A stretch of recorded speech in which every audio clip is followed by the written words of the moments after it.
आज हम पढ़ने वाले हैं डेमोक्रेसी। डेमोक्रेसी पढ़ेंगे और साथ में पढ़ेंगे डेमोक्रेसी क्यों जरूरी है। तो पहली बात तो ये कि Y democracy need. Second number, merits of democracy, यानी कि डेमोक्रेसी के क्या फायदे हैं।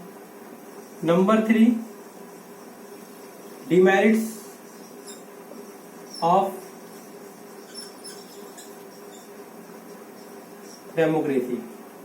तो सबसे पहले आपको ये समझना है कि डेमोक्रेसी का मतलब क्या है। डेमोक्रेसी का मतलब होता है लोकतंत्र। अब लोकतंत्र का मतलब क्या है, अभी क्या कह रहा है लोकतंत्र, यानी कि डेमोक्रेसी क्या कह रही है कि ऐसी सरकार जिसको लोगों के वोटों के अधिकार पर चुना जाता है। यानी कि जो सरकार बन रही है हमारे देश में, वो हम कौन चुनेगा, वो हम लोग वोट दे के चुनेंगे। और वोट डाल कौन सकता है, जिसकी भी उम्र 18 प्लस है। जो भी 18 प्लस का है उसको वोटिंग का अधिकार है। तो बात समझने वाली यह है कि हमको डेमोक्रेसी की जरूरत है क्यों। डेमोक्रेसी हमें इसलिए चाहिए ताकि वहां पे हम जो नेता चुन रहे हैं, जिसको हम अपने देश का पूरी रिस्पॉन्सिबिलिटी दे रहे हैं, जिम्मेदारी दे रहे हैं, उस नेता को चुनने का अधिकार हमको मिले। यानी कि हम अपने वोट डालें और वोट डालने के बाद जो भी पार्टी मेजोरिटी में होगी उसका एक नेता जो है वो पीएम बनेगा, उस देश को संभालेगा। लेकिन डेमोक्रेसी के फायदे क्या है। अब हमें डेमोक्रेसी किस लिए चाहिए, इसलिए चाहिए डेमोक्रेसी कि डेमोक्रेसी के हम लोग किसी भी मुद्दे पर खुल के बात कर सकते हैं। डेमोक्रेसी ही सरकार जब रहती है तो उसमें हम एजिटेशन कर सकते हैं, आंदोलन कर सकते हैं, क्रांति कर सकते हैं। और डेमोक्रेसी जब होती है तो उसमें हम लोग क्या है कि अपनी बात को अच्छे तरीके से सरकार के सामने रख सकते हैं। उसमें बहुत सारे समूह होते हैं, ग्रुप होते हैं जो हमारी इसमें सहायता करते हैं। अब अगर हम बात करें मेरिट्स की, अगर हम बात करें कि डेमोक्रेसी के फायदे क्या है, तो सबसे पहले आप समझो कि डेमोक्रेसी के क्या फायदे हैं। कि जो डेमोक्रेसी है वो हमें क्या देती है, डेमोक्रेसी हमें फ्रीडम ऑफ स्पीच देती है। फ्रीडम ऑफ स्पीच देती है। अब जो फ्रीडम ऑफ स्पीच है इसका मतलब क्या है कि हमें बोलने की आजादी है। बोलने की आजादी है इसका मतलब ये नहीं कि किसी को भी बुरा बोलने की आजादी है। फ्रीडम ऑफ स्पीच का मतलब है कि हम अपने थॉट्स को रख सकते हैं। थॉट्स तो हम रख सकते हैं किसी के भी सामने, क्योंकि हमें डेमोक्रेसी देता है, ये हमें अधिकार देता है कि हम अपने थॉट्स को रख सकते हैं किसी के सामने भी। हम किसी भी मुद्दे के ऊपर खुल के बात कर सकते हैं, यानी वी कैन स्पीक ओपनली। ये हमें डेमोक्रेसी देता है। दूसरा हमें क्या देता है, इक्वलिटी देता है। अब इक्वलिटी का मतलब क्या होता है, इक्वलिटी का मतलब यहां से समझना है। इक्वलिटी का मतलब होता है समानता। हमें समानता किसमें चाहिए, समानता हमें चाहिए सेक्स के आधार पर, जेंडर, कोई अमीर है या गरीब है। यानी कि हमारे जो लॉ बनेंगे डेमोक्रेसी में, डेमोक्रेटिक सरकार जो भी यहाँ पे हमारे लिए फंडामेंटल राइट्स तय करेगी या जो कुछ भी हमारे लिए देश के लिए बनाएगी, तो सबके लिए इक्वल होना चाहिए, उसमें समानता होनी चाहिए। अब समानता का मतलब हम लोग समझते तो है नहीं। समानता का मतलब क्या होता है, समानता का मतलब होता है कि किसी से भी किसी प्रकार का भेदभाव नहीं करना। यानी कि अगर हम जो चीज हमारे देश में अमीर लोगों के लिए है वही चीज गरीब लोगों के लिए भी होनी चाहिए। तो जो चीज लड़के के लिए है वही नियम लड़की के लिए भी फॉलो होने चाहिए। अब लड़कों को तो हम 8 बजे के बाद, भाई तू घूम रहा है, कहीं जा रहा है, आवारागर्दी कर रहा है, कुछ नहीं कहेंगे। लेकिन लड़कियों के लिए हम लोग उनके ऊपर बहुत सारे एलिगेशन लगाएंगे, उनको रोकेंगे, भाई तुम घर से बाहर मत निकलो। लेकिन हमारे को ये सबसे पूछना, अपने लड़कों से ही पूछना है कि तुम कहाँ हो, 8 बज गए, 9 बज गए, तुम क्या कर रहे हो, जिससे कि वो भी कोई गलत काम ना करे। तो ये गलत नहीं है, ये सही है। तो ये हमें ये सब मिलता है। और भी इसके मेरिट्स हैं डेमोक्रेसी के। और मेरिट्स क्या है कि डेमोक्रेसी के अंदर हम लोग क्या कर सकते हैं, एजिटेशन कर सकते हैं, यानी कि आंदोलन कर सकते हैं, अगर कोई भी सरकार किसी भी काम को ढंग से नहीं कर रही है या सरकार ने हमसे जो वादे किए हैं उन वादों को पूरा नहीं कर रही है, तो उसके लिए कुछ हमारे पास यहाँ पे कुछ ऐसे ग्रुप्स होते हैं जिनको हम क्या बोलते हैं, प्रेशर ग्रुप्स, यानी कि दबाव समूह। हिंदी में क्या बोलेंगे, दबाव समूह। अब जो ये दबाव समूह है, इनका काम क्या होता है, इनका काम होता है सरकार के ऊपर एजिटेशन करके प्रेशर बिल्ड करना, यानी कि उनके ऊपर दबाव डालना कि भाई वो उन्होंने जो वादे किए थे वो वादे कहाँ गए, क्या सरकार उनको पूरा कर रही है, क्या सरकार जनता के साथ कोई खिलवाड़ तो नहीं कर रही, या सिर्फ हमें चुनावों के टाइम पे झूठे वादे कर दिए। जैसे अभी प्रेजेंटली बिहार में इलेक्शन होने वाले, अब बिहार में सारी पार्टी ने अपनी जान लगा दी, कोई कुछ दे रहा है, कोई सरकारी नौकरी बांट रहा है, कोई फ्री में एजुकेशन दे रहा है। लेकिन मैं आपको एक बात बता दूं कि इलेक्शन के दौरान जिस प्रकार टीवी पे प्रचार होता है ना कि आप ये क्रीम लगाओ तो आप गोरे हो जाओगे, ये डाई लगाओ तो आपके बाल हमेशा काले हो जाएंगे, उसी प्रकार ये लोग प्रचार करते हैं। अब प्रचार में कही गई बातें कितनी सच साबित होंगी ये तो तब पता लगता है जब ये लोग सत्ता में आते हैं, और सत्ता में आने के बाद जो प्रचार में की गई बातें होती हैं उनमें से कुछ अलग ही आधी बातें हो पाती हैं। जैसे आपने दिल्ली में देखा आम आदमी पार्टी को, यहाँ पंजाब में देखा, तो ऐसी कुछ पार्टियां हैं जो सिर्फ कहती तो है लेकिन वैसा कर नहीं पाती। अब मैं उसमें सारी पार्टियों का नाम लूंगा, किसी भी एक पार्टी को मैं पर्टिकुलरली टारगेट नहीं करूंगा। तो एक एजुकेशन कर सकते हैं इसमें हम, दूसरा अपने थॉट रखेंगे, अपनी बातों को रख सकते हैं, और जो भी हमारी लोगों की बातें होती हैं, जनता की बातें जो होती हैं वो डायरेक्ट सरकार तक पहुंचाने का काम करते हैं। तो इन सब चीजों की डेमोक्रेसी बहुत जरूरी होती है। लेकिन डेमोक्रेसी के अपने कुछ बहुत सारे डिमेरिट्स भी हैं, यानी कि डिसएडवांटेज भी हैं। अब अगर हम बात करें डिमेरिट्स की डेमोक्रेसी के, तो डेमोक्रेसी के अपने जो डिमेरिट्स हैं वो बहुत बड़े हैं। क्या है डिमेरिट्स इसके? डिमेरिट्स क्या होते हैं कि इसमें डिसीजन टेकिंग में बहुत टाइम लगता है, डिसीजन टेकिंग में टाइम लगता है, ठीक है। दूसरा, आपको कोई भी लॉ पास करने से पहले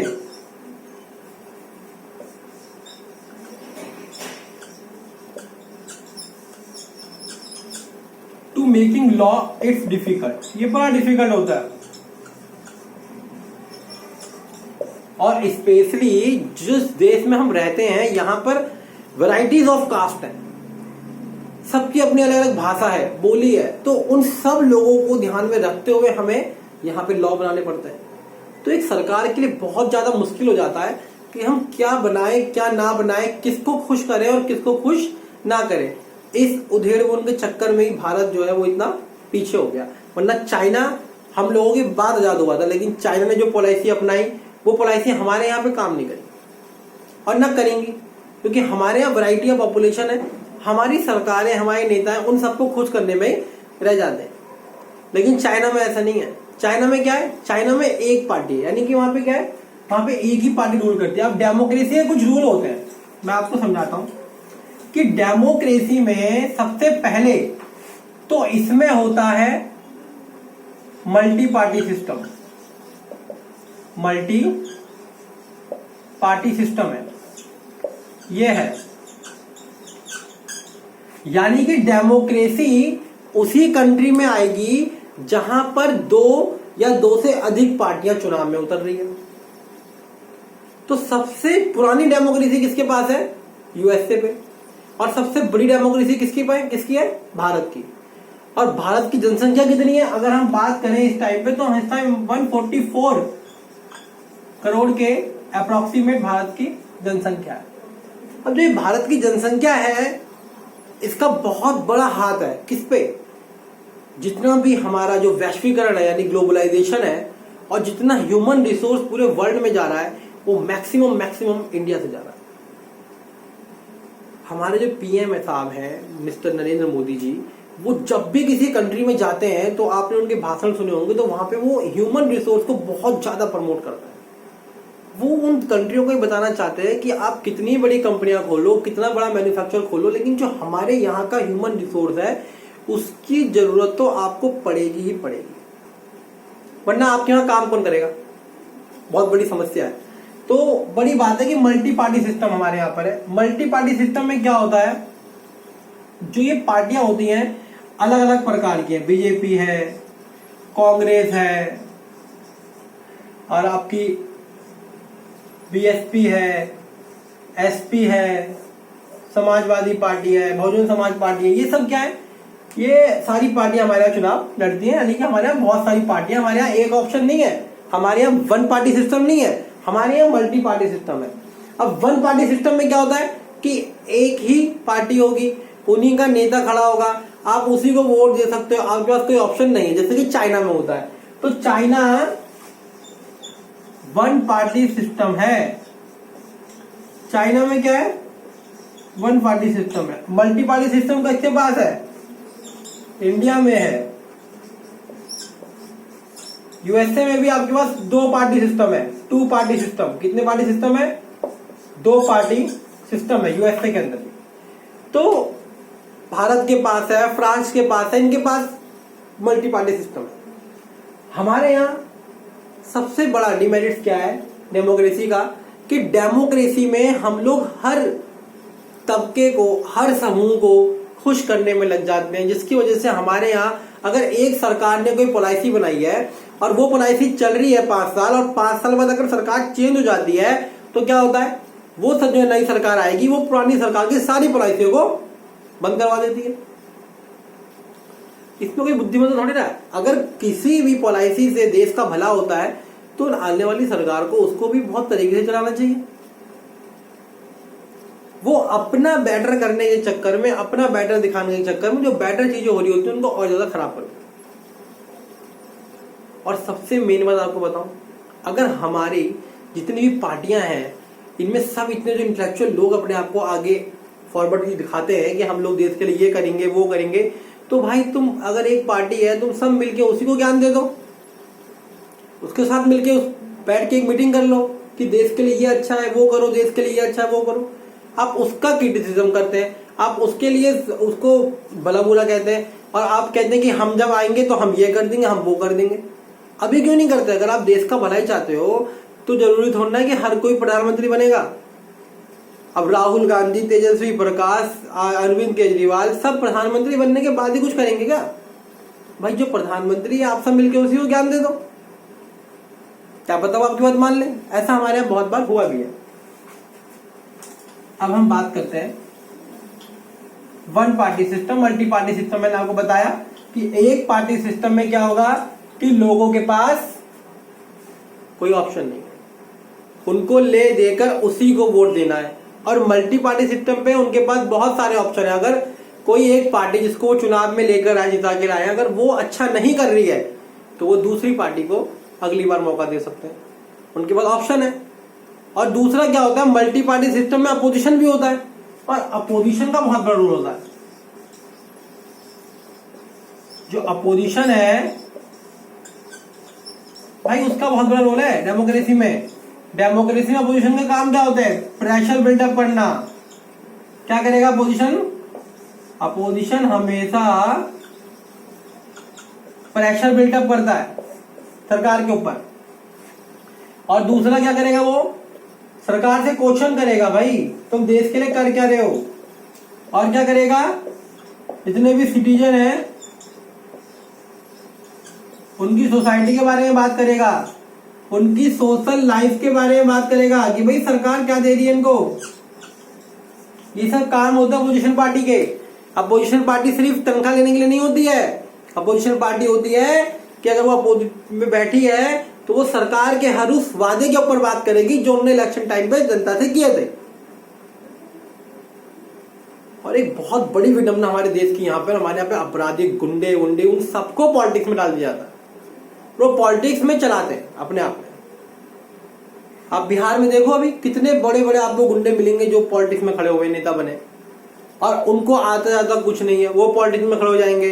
बड़े बड़े फिल्म स्टार जिन्हें कुछ नहीं पता पॉलिटिक्स का, उनको पी नहीं पता, उनको जो बोला जा रहा है बस वो अंट संट बोले जा रहे हैं, और देश के लिए हम काम करेंगे। ये काम क्या करोगे आप? काम तो कुछ नहीं कर पाओगे, क्योंकि आपको पॉलिटिक्स के बारे में पता ही नहीं। जिन पढ़े लिखे लोगों को जाना चाहिए पॉलिटिक्स में जिनको उनके बारे में पता हो वो कुछ करेंगे, वो तो है ही नहीं। और आप लोगों को एक स्पीच लिख के दे दी जाती है, आप उसको बोल देते हो और आप अपने आप को बहुत बड़ा पॉलिटिशियन समझ लेते हो। तो ये था डेमोक्रेसी। डेमोक्रेसी का मतलब सिर्फ वोट डालना नहीं है कि आप गए वोट डाल दिया और जी हमने सरकार बना दी।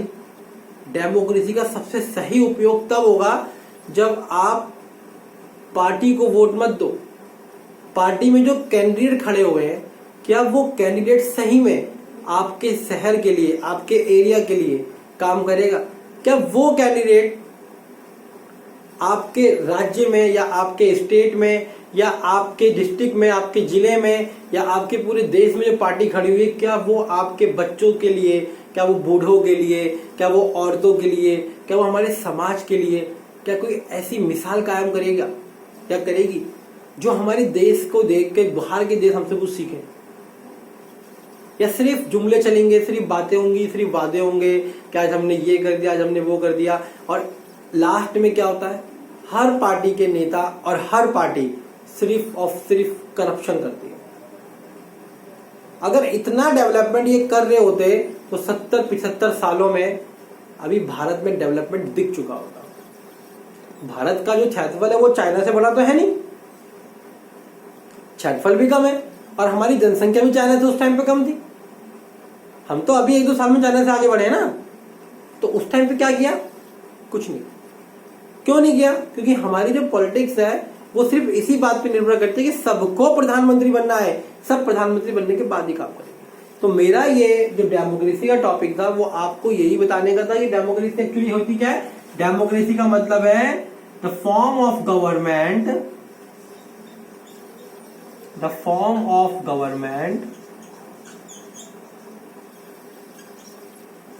which